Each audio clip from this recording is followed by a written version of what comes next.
It has been a little more than 1 year since the Wisconsin Department of Natural Resources began distributing bottled water to town of Campbell families whose wells are contaminated with PFAS. News 8 Now's Dua Israr spoke with one member of the town board who says relying on bottled water is not a sustainable solution. Amy and Mike, Town of Campbell Supervisor Lee Donahue spoke in front of the Environmental Protection Agency about how PFAS is affecting residents. She says just because the town relies on private wells does not mean they don't deserve clean water. In the town of Campbell, PFAS contamination in water is an ongoing fight. If you don't live it, you don't really understand what it's like. Since March 25th of last year, the Wisconsin Department of Natural Resources has been providing bottled water to town residents.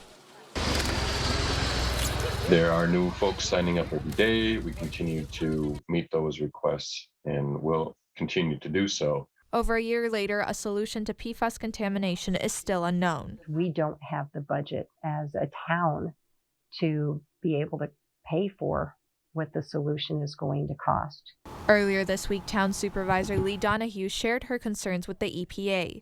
Rural communities should have the same opportunity for safe drinking water as municipalities that are in larger communities like cities. The EPA currently does not have a groundwater standard for PFAS. They have a municipal standard, what is called a drinking water standard. The drinking standard only affects municipal water and city water systems. Donahue says people should not be penalized for relying on private wells. Every citizen should be entitled to safe drinking water, whether they are using groundwater as a private well or whether they're using groundwater that goes through a municipal system. The Wisconsin Department of Natural Resources says it is looking into federal funding to provide a long-term solution. We're looking forward to getting those funds from the bipartisan infrastructure law and distributing them to those communities that are impacted.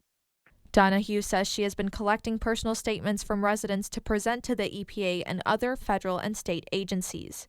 We are literally going door to door, knocking and asking residents to tell their personal stories. Stories of struggle and frustration, Donahue hopes will push government officials to act soon.